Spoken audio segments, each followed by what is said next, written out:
selama sering ngajak main seseorang, entah siapapun itu dia, pasti bisa jadi temen. Tapi nyatanya semua temen gua hilang satu persatu. Habis ini apa lagi? Apa kedepannya gua harus kehilangan teman lagi cuman karena ego gua sendiri? Di titik itu gua sadar ada yang salah dari diri gua. Tapi apa itu?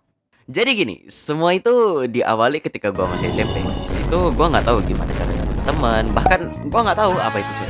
Anime aja gua nggak tahu. Yang gua tahu itu cuma satu. Ketika gua duduk di kursi itu, gua kenalan dengan orang yang berada di dekat gua dan namanya itu Rangga. Dia itu tinggi banget ya dibandingkan dengan anak ini yang tinggi tuh 160 cm doang. Apaan sih? Tapi biarin lah, kita gambarin dia biasa aja, guys. Gue punya alergi dengan orang-orang abnormal kayak gini.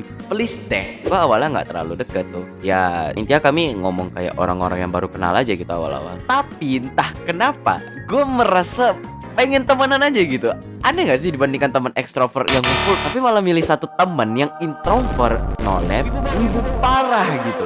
Gua waktu itu entah kenapa pengen banget berteman dengan ini orang. Dan ya lu tahu nggak sih maksud dari monyet kebelet makan pisang gitu? Di situ gue selalu aja ya maksa banget buat ngajak ngomong, bahkan sampai iseng ngata-ngatain itu. Ya dulu juga sih gue nggak tahu sih yang namanya risih. Dan ingat ya, ini tuh gue masih polos, bukan cuma di sekolah, tapi di WA gue maksa banget ngechat dia sampai gue spam itu di WA.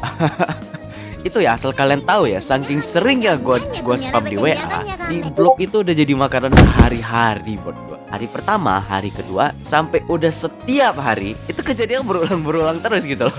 Kenapa gue caper banget cok? Dan seiring berjalannya waktu, pelan-pelan gue dan Rangga itu udah mulai dekat. Walaupun caranya kayak monyet kebelet makan pisang ya. Di situ kami udah mulai ngobrol bareng dan sering mabar tuh. Gue masih inget betul itu mabarnya ML atau Mobile Legend. Dan selama di Land of Dawn itu gue bener-bener sok asik banget, toxic gak jelas, ngata-ngatain dia, tapi dia tuh cuman kayak diem aja gitu. Dan selama di in-game mukanya kayak Sir, what's your command? walaupun begitu sebenarnya gue lebih ke arah di carry sama dia sih di setiap match. Karena emang ini anak tuh jago banget. Bahkan sampai sekarang ya dia tuh masih main ML gitu loh. Emang seberapa jago bang? Jagonya itu ya, seingat gua dia bisa all role atau semua role atau bidang di game itu bisa lah, seingat gua sih. Jadi dulu kalau gua cupu dan mati, tiba-tiba menang.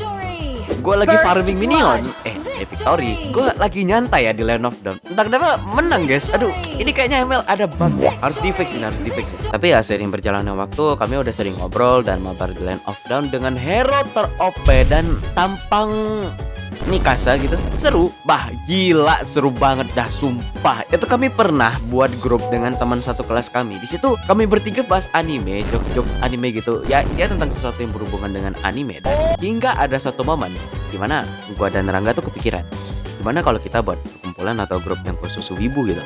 Dan dia setuju, gak pakai lama. Di situ langsung kami pakai koneksi dan kenalan kami sendiri. Kami kumpulin orang-orang yang asik dan seru sampai akhirnya tempat kami untuk ngobrol itu udah tercipta. Dari hari Senin sampai hari Minggu itu udah jadi makanan sehari-hari kalau udah bahas anime gitu. Bukan cuma anime sih, tapi juga gue mulai kenal dengan yang nama itu AMV atau disebut dengan anime musik video gitu. Jadi itu semacam klip-klip anime yang diambil dan disatuin dengan lagu-lagu gitu. Gak tahu ya, tapi mungkin sekarang masih rame deh AMV itu. Kalian bisa cari aja di YT atau TikTok contoh dari AMV. Gue pengen tunjukin cuman takut kena copyright aja sih. Ya intinya rame dan hidup banget deh itu komunitas. Sampai di satu momen ketika gue lagi mabar Valorant dengan teman-teman yang lain, tiba-tiba Rangga join DC tuh. Gue suruh Rangga join dan dia cuman chat di DC kalau dia tuh nggak ikut. Gue nggak dengerin dan bodoh amat lah ya intinya. Di situ gue maksa untuk si Rangga join, tapi tetep aja dia nggak mau gitu loh. Dan moodnya kelihatan lagi jelek gitu. Teman-teman yang lain tuh sadar gitu, tapi gue yang kagak sadar dan gue kagak peduli gitu loh. Sifat gue yang jelek akhirnya muncul dan tetep aja maksa dia buat join. Bahkan gue ngajak dia tuh sambil toxic di situ. Gue kata-katain, bahkan gue ejek. Gak pakai lama dia langsung leave dan suasana di situ mulai kaku. Gue mulai sadar dengan mulut gue yang gak bisa direm. Kami gak lanjutin gamenya sampai kelar. Dan di kasur tuh gue cuma bisa renungin kejadian tadi. Gue mulai merasa kalau gue ini tuh merugikan orang lain gitu. Gue harus ngapain? Bingung itu adalah jalan gue satu-satunya gitu. Gue mencoba buat ngelupain kejadian di hari itu, dan tidur adalah solusi malam itu. Dan tidur itu adalah alasan gue nggak harus jelasin kenapa gue mulai ngejauh. Setelah kejadian itu sih, gue pelan-pelan join temen gue yang sering mabar toram, namanya itu Nabil. Sebenarnya sebelum-sebelumnya sih kami mabar berdua, cuman sekarang gua lebih sering ikut pertemanan dia gitu dan itu sekitar 4 orang termasuk gua. Di titik itu gue benar-benar sering mabar dan ketawa-ketawa seru banget. Itu sering mabarnya Mobile Legends, Valorant, Roblox. Gue sampai ingat ada satu momen di mana kami baru awal-awal main dan si Nabil itu pakai Fanny. Buat kalian yang nggak tahu hero Fanny, ini tuh hero yang mekaniknya tuh pakai kabel lah dan ya cara mainnya nih hero itu kayak anime atau Titan lah intinya kayak serba kabel gitu loh. Dan ya sing sing sing sing gitu. Waktu itu posisinya gue yang lain tuh hampir kalah Wan. Sampai satu momen gue merasakan ada yang datang gitu loh buat nolong. Bodoh amat gue langsung stun musuh-musuhnya dan mereka nggak bisa gerak beberapa detik dan tanpa noleh ke belakang.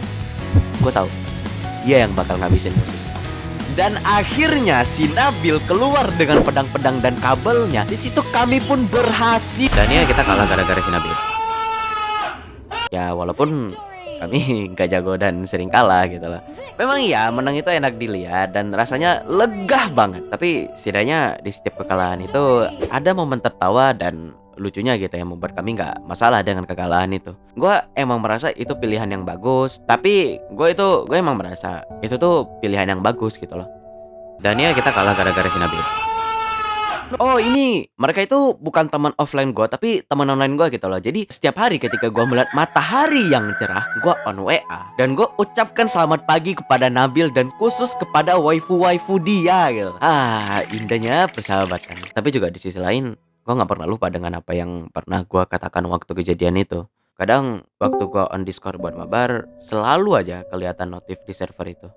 Dan setiap gue login game selalu aja gue lihat 4 orang termasuk Rangga yang lagi mabar tanpa gue gitu loh. Ada, ya anggap aja pada awalnya gue memang gak ada. Jadi karena kami bosan kami ngatain si Nabil. Oh ini ada satu cerita lagi. Ini tuh kami lagi mabar Valorant dan gue pakai Omen seingat gue dan si Nabil pakai Reina nggak salah gue. Intinya seingat gue ya di Valorant itu gue udah lumayan sering main tapi Nabil itu baru main jadi ya masih kurang ngerti lah cara mainnya gimana. Dan selama di game itu mereka ketawa-ketawa kadang teriak-teriak rusuh juga lah karena lihat kekocakannya si Nabil yang baru main itu loh. Pokoknya asik banget dah, asik banget. Tapi itu hanya mereka. Gue masih punya sifat jelek dan toksik gue yang membuat hubungan pertemanan gue sebelumnya jadi hancur. Gue gak ketawa, gue gak terhibur, cuman amarah yang ada di diri gue. Dan waktu gue suruh si Nabil ngikutin kami dan jangan mencar, Nabil gak dengerin. Dia tetap mencar. Lah gue gak perhatiin di waktu gue mati duluan, gue melihat Nabil yang ternyata mencar dan gak dengar arahan gue. Disitulah emosi gue meluap. Gue kata-katain dengan rasa kesal. Bukan kayak biasanya dengan konteks bercanda dan berakhir tertawa. Tapi kali ini gue bener-bener marah banget gitu loh. Gue gak mikirin dengan apa yang gue omongin. Intinya yang gue tahu itu cuma satu. Gue harus kata-katain ini orang sampai gue puas. Dan setelah kami mendapatkan kalah, semuanya diam. Suasana awkward. Dan gue baru sadar ternyata gue membuat kesalahan yang sama di game yang sama dan dengan cara yang sama. Menganggap semuanya aman aja parah dong. Nyesal udah pasti. Minta maaf, gue udah tahu nggak akan seinstan itu. Dan yang terjadi setelah momen itu, Nabil pamit dan out dari Discord. Ya nggak usah jelasin dah kenapa dia out. Gue juga cuma bisa ngelihat dan renungin kejadian tadi. Teman-teman gue bagi tahu kalau apa yang gue lakuin itu salah banget. Gak seharusnya gue ngomong kayak gitu. Padahal itu cuma match yang dibawa-bawa santai aja gitu loh. Tapi ya kenapa? Gue harus serius banget dengan game yang harganya nggak sebanding dengan pertemanan yang udah kami bangun gitu loh. Ya gue terima dengan semua ceramah dan masukan dari mereka itu. Ini bukan untuk menyalahkan dan mengusir gue, tapi untuk merubah diri gue menjadi lebih baik lagi. Setelah kejadian itu, gue mencoba untuk mengenal diri gue sendiri ya. Gue emang mulai jarang gitu loh main dengan teman-teman gue dan berusaha untuk menenangkan diri gue dulu gitu loh. Di titik itu Gue lebih sering scroll TikTok dan YouTube dibandingkan login. Mungkin memang udah nggak login lagi sih. Tapi singkatnya di situ gue sering banget nonton-nonton video animasi dan mencoba buat animasi gitu. Jadi gue di situ udah mulai sibuk lah dengan buat konten dan itu udah jarang banget main. Gue juga waktu di sekolah kadang lihat teman-teman gue yang mabar dan ada satu orang di situ yang toxic marah-marah gitu loh. Gue lihat itu dan langsung berpikir gila. Ternyata gini ya gue dipandang dengan teman-teman gue gitu loh. Gak enak juga rasanya. Dan di situ gue mulai semakin ngerasain apa yang teman-teman gue rasain gitu. Sekitar sebulan, 2 bulan, selalu aja ada rasa yang menghantui gue tentang kejadian-kejadian itu. Gue nggak pernah berhenti menyalahkan diri gue sendiri. Jadi gue mutusin buat ngajak mabar Nabil dan teman-teman yang lain bukan untuk membicarakan kejadian di hari itu, tapi untuk perlahan-lahan memperbaiki pertemanan kami gitu loh. Karena gue tahu pria tidak bercerita, tapi Pixilot. Di situ kami puas banget mainnya. Bodoh amat mau menang atau kalah, cupu atau jago, gue udah nggak peduli lagi. Gue cuman pengen kami ketawa di match itu dan hari-hari yang kami lalui di hari itu untuk memberitahu ke teman-teman gue kalau gue bakal berubah dan menerima banget dari kritik dan saran atas tingkah gue sebelumnya. Udah hampir setiap hari kami main bareng dan ya semuanya berjalan lancar lah. Sampai ada satu momen, ternyata Rangga nge-DM gua dan ngajak gua main lagi gitu loh. Dan gua rada bingung kayak kok tiba-tiba banget gitu. Tapi ya udahlah ya, gue juga seneng gitu karena ternyata gue dapat kesempatan untuk join mereka gitu loh. Waktu gua join mereka sih kami udah nggak bahas kejadian waktu itu sampai sekarang dan cuman main aja kayak biasa tanpa menghiraukan hal itu. Tapi tetap menjadi pengingat untuk gue supaya gue lebih berhati-hati dalam berbicara. Sebenarnya walaupun gue jarang main waktu itu, setidaknya sesekali gue sempatin waktu dah buat mabar. Jadi kami kadang main Valorant, Terraria, bahkan sesekali seperti nobar gitu loh. Gue seneng banget. Ternyata gue bukan cuma dikasih kesempatan, tapi juga dukungan gitu loh. Dan di titik itu gue udah sadar, gue udah mulai ngurangin toksik. Dan gue mulai sadar juga, di game itu bukan tempat untuk berpisah, tapi untuk berkumpul. So ya, jadi untuk naskah di konten ini tuh gue udah minta izin ke teman-teman gue sebelumnya kalau karakternya ini, komedinya gini, gamenya itu ya ini gitu. Jadi gue intinya udah dapat izin dari mereka dan ya udah gue tinggal kerjain aja. Ini juga gue baru selesai record. Terus ini gue paling mau atur profile gue sama karakter-karakter gue buat di-improve gitu. Ya biar biar terkesan baru aja gitu loh. Soalnya sebelum-sebelumnya tuh di bagian gambar karakter itu garis-garisnya agak hancur gitu. Dan ya gue minta tolong kepada kalian untuk memberikan kritik dan saran di kolom komen di bawah. Dan ya gue perlu penilaian dari kalian. Gue minta tolong banget untuk bisa memberitahu apa kekurangan dari konten gue, apa yang perlu diimprove dari konten gue nextnya gitu loh. Ya mungkin kalian juga bisa cerita tentang pengalaman kalian yang mirip dengan gue atau bahkan lebih menarik gitu loh. Gue mungkin ada gue pengen baca juga sih. Dan ya itu aja sih. Thank you.